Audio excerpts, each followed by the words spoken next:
Tidak ada kesalahan di waktu yang silam. Jangan jadikan itu masa lalu yang kelam. Jika Anda umat Nabi Muhammad SAW, jauhlah kami mengucap salam.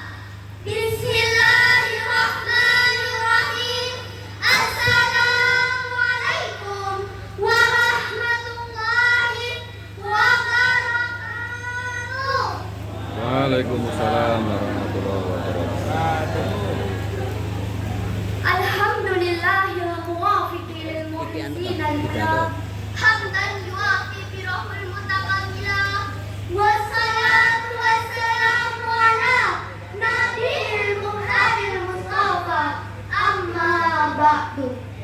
Syukur alhamdulillah kepada Allah Rabb Yang semoga senantiasa memberikan hidayah menuju kehidupan yang penuh dengan barokah. Salawat serta salam pada junjungan alam sang rahmatan lil alamin yang telah mengubah kebiadaban menjadi sebuah peradaban, dari sebuah kehinaan menjadi sebuah kemuliaan. Beliau Rasulullah sallallahu alaihi wasallam. suku Sunda, suku Banjar. Hidup rukun di Indonesia. Bapak Ibu, apa kabar? Apakah sehat semuanya? Mantul, mantap betul. Kita pernah melihat ada seorang pengusaha kaya bisa mewariskan harta. Kemudian ada seorang pejabat Bisa mewariskan tahta.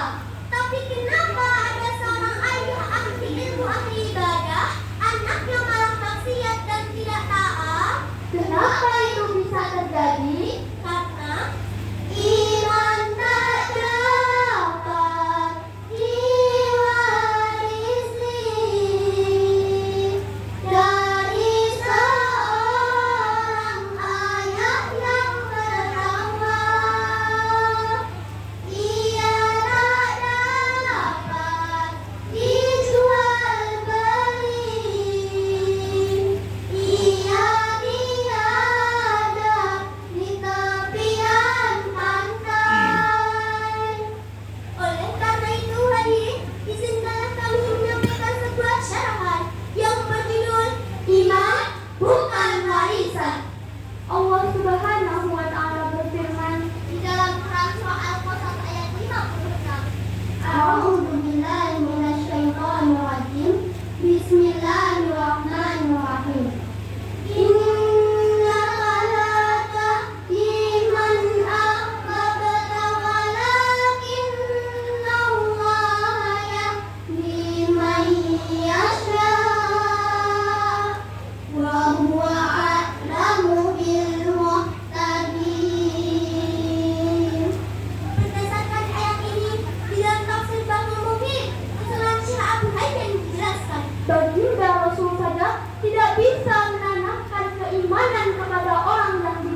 sendiri. Maka Bapak Ibu sebagai orang tua, ajarkanlah hormat pada orang tua, guru dan juga saudara. Jangan sombong, jangan caci, jangan iri, jangan dengki. Setuju para hadirin? Tujuh. Mantul, mantap betul. Terakhir, jangan lupa untuk mendoakan. Semoga Allah solehkan anak keturunan kita. Amin. Allah kuatkan keimanan kita untuk tetap teguh menjalankan ajaran agama Allah. Amin ya rabbal alamin. Hadirin rahimakumullah. Akhir kata, sampai di sini kami menyapa. Segala benar hanya milik Allah semata. Banyak salah, kami hanyalah manusia biasa. Semoga hadirin berkenan menangkap makna. Tiga sekawan mengakhiri syarahan ini. Terima kasih dan sampai jumpa lagi. Wallahul muwaffiq ilal aqwamit thoriq. Wassalamualaikum warahmatullahi wabarakatuh. Waalaikumsalam warahmatullahi